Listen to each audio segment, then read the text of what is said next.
વાવ થરાદ જિલ્લાના દિયોદરના ધનાસરી તળાવમાં એક યુવકે ઝંપલાવતા થરાદના ફાયર ઓફિસર વિરમજી રાઠોડે તેને સમયસર બચાવી લીધો હતો।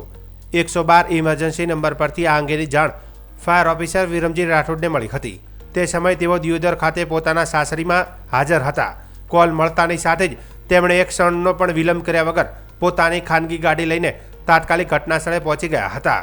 ઘટનાસ્થળે પહોંચતા જાણવા મળ્યું કે ધનાસરી તળાવ ગટરના પાણીથી ભરેલું હતું।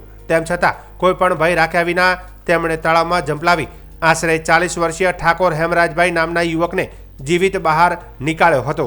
યુવકને તાત્કાલિક 108 એમ્બ્યુલન્સ મારફતે દિયોદર સરકારી હોસ્પિટલમાં સારવાર માટે ખસેડવામાં આવ્યો હતો, જ્યાં તેની સારવાર હાલ ચાલુ છે।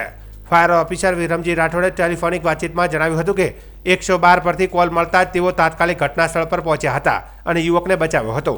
તેમની આ ઝડપી અને સાહસિક કાર્યવાહીથી એક અમૂલ્ય જીવન બચી ગયું હતું।